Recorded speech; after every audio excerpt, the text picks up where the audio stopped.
Yeah, it was somewhat unexpected, but 115 Ukrainian conscripts who were being released, and many of them being locked away. We're seeing some imagery from that release.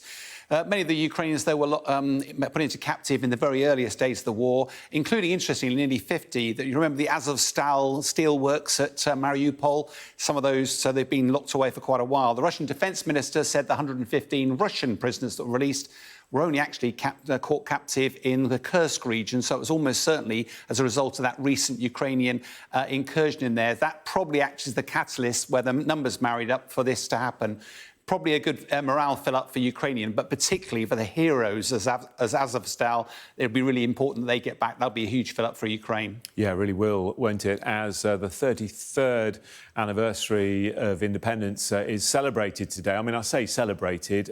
Clearly, those celebrations are going to be muted as the war grinds on. What's the latest there? Yeah, we've been focused a lot in the last 24 hours about the celebrations in Ukraine, but the war, frankly, Russia is still on the front foot. It's a grinding war of attrition they're pushing forward.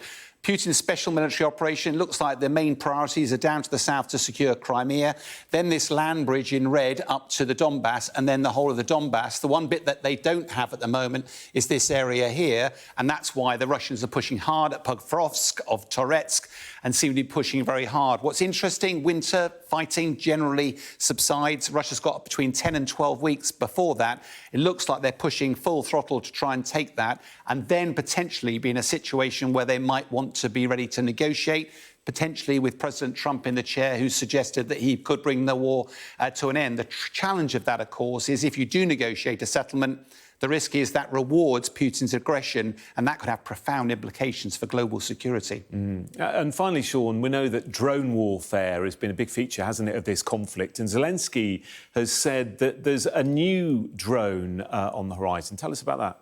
Yeah, it was interesting today. There's been an uptick of Russian drone attacks over the last, Ukraine drone attacks the last few weeks. Here's one that were from Rostov, which was a few days ago, but the fires are still blazing down there. And the Ukrainians have been very successful in attacking airfields, oil refineries, infrastructure. And as you say, President Zelensky today said that there's been a new Ukrainian drone that's being used. He was announcing that during the celebrations today. Now, not much is known about this, but we do know that drones are playing an increasing role. Yeah, this is President Zelensky actually making the announcement today. Drones are playing an increasing role, whether it's tactically chasing after individual soldiers or strategically going after logistics challenges. Now, President Zelensky's made no secret of the fact he wants to develop his defence industrial base, 1 million drones a year. And what he seems to have done very effectively is generate this brand new drone. Sounds like it's a long-range drone, sounds like it's jet-powered. What's really impressive, though, is how swiftly he's got it to market. The West takes years. Technology doesn't take long to develop. It's the flight testing and the safety cases. When you're at war, you're less worried about all of that, and it gets you much quicker, gets this capability, much more focused on operational capability, and it seems to be quite effective at the moment. And you're saying jet-powered. I mean, this is incredible. So it could cover a huge distance. Potentially, like all these things, just because it can go fast, if you're using jet power, you need to have a big fuel tank. If it's a big fuel tank, it requires a bigger cross-section. We're speculating here, but it sounds like it's not a little handheld drone. It sounds like it's a relatively long-range drone. Hopefully, we'll hear more about it in the coming days. The big thing is it does appear to have been effective on the battlefield. Yeah.